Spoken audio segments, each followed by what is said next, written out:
Hi dears, നമസ്കാരം. ഞാൻ റിസ്ന. എല്ലാവർക്കും റിസ്നാസ് റെസിപ്പീസിൻ്റെ പുതിയൊരു എപ്പിസോഡിലേക്ക് സ്വാഗതം. ഇന്നത്തെ നമ്മുടെ റെസിപ്പി എന്ന് പറയുന്നത് ബീട്രൂട്ടും മുട്ടയും വീട്ടിലിരിപ്പുണ്ടെന്നുണ്ടെങ്കിൽ വളരെ എളുപ്പത്തിൽ തന്നെ തയ്യാറാക്കി എടുക്കാൻ പറ്റുന്ന നല്ല സിമ്പിളായിട്ടുള്ള റെസിപ്പിയാണ്. അപ്പോൾ നിങ്ങൾക്ക് ഈ വീഡിയോ ഇഷ്ടപ്പെടുകയാണെന്നുണ്ടെങ്കിൽ ലൈക്ക് ചെയ്യാനും കമൻറ്റ് ചെയ്യാനും ഷെയർ ചെയ്യാനും സബ്സ്ക്രൈബ് ചെയ്യാനും ഒന്നും മറക്കരുതേ. നമുക്ക് എന്തായാലും വീഡിയോയിലോട്ട് കിടക്കാം.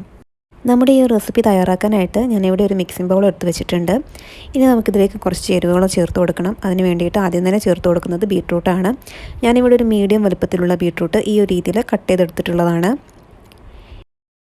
ഇനി നമുക്കിതിലേക്ക് ഒരു അരപ്പ് ചേർക്കാം. അതിന് വേണ്ടിയിട്ട് ഞാനിവിടെ 3 ടേബിൾ സ്പൂൺ അളവിൽ തേങ്ങയാണ് എടുത്തിട്ടുള്ളത്. പിന്നെ ഒരു കഷ്ണം പച്ചമുളക്, പിന്നെ ഒരു 1/4 ടീസ്പൂൺ അളവിൽ ചെറിയ ജീരകവും ഒരല്പം കറിവേപ്പിലയും ചേർത്ത് ചെറുതായിട്ടൊന്ന് ഒതുക്കിയെടുക്കാം. ഒരുപാട് അരച്ചെടുക്കേണ്ട, ഈ ഒരു രീതിയിൽ ഒന്ന് ജസ്റ്റ് ഒന്ന് ഒതുക്കിയെടുത്താൽ മതി. അത് നമുക്കിതിലേക്ക് ചേർത്ത് കൊടുക്കാം. പിന്നെ നമ്മളിതിലേക്ക് ചേർത്ത് കൊടുക്കുന്നത് ചെറിയുള്ളിയാണ്. സവാള ചേർക്കേണ്ട. ഞാനിതിന് ഏകദേശം ഒരു 3-4 ചെറിയുള്ളി എടുത്തിട്ടുണ്ട്.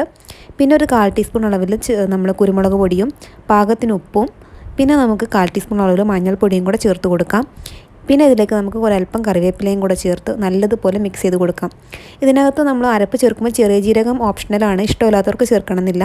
അതുപോലെ കുരുമുളക് പൊടി എന്തായാലും ചേർക്കണം. ആ കുരുമുളക് പൊടിയുടെ ടേസ്റ്റാണ് കേട്ടോ ഇതിനൊരു പ്രത്യേക ടേസ്റ്റ് കൊടുക്കുന്നത്. നല്ലതുപോലെ മിക്സ് ചെയ്തിട്ട് നമുക്ക് മാറ്റി വയ്ക്കാം. ഇനി ഒരു ചട്ടി ചൂടാക്കിയിട്ട് അതിലേക്ക് 1-2 ടീസ്പൂൺ അളവിൽ വെളിച്ചെണ്ണയാണ് ചേർത്ത് കൊടുക്കുന്നത്. വെളിച്ചെണ്ണ നന്നായിട്ട് ചൂടായി കഴിഞ്ഞാൽ 1 ടീസ്പൂൺ കടുക് ഒന്ന് പൊട്ടിച്ചെടുക്കാം. കടുക് പൊട്ടിക്കഴിഞ്ഞാൽ ഒരു വറ്റൽമുളകാണ് ചേർത്ത് കൊടുക്കുന്നത്. ഇനി നമ്മൾ നേരത്തെ തയ്യാറാക്കി വെച്ചിട്ടുള്ള ആ ഒരു കൂട്ടുണ്ടല്ലോ, അത് നമുക്കിതിലേക്ക് ഇട്ട് കൊടുത്തിട്ട് നന്നായിട്ടൊന്ന് വഴറ്റി കൊടുക്കാം. ഇനി നമുക്കിത് വേവിച്ചെടുക്കണം.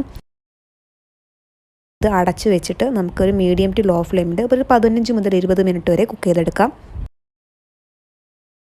ഇപ്പോൾ ഒരു 10-15 മിനിറ്റൊക്കെ കഴിഞ്ഞിട്ടുണ്ട്. അപ്പോൾ അതിൻ്റെ ഇടയ്ക്ക് നമ്മളൊന്ന് ഇടയ്ക്കിടയ്ക്ക് ഇളക്കി കൊടുത്തുകൊണ്ടിരിക്കണം. നമ്മൾ വെള്ളം ഒരുപാട് ചേർത്തിട്ടില്ല, പടി പിടിക്കാൻ ചാൻസ് ഉണ്ട്.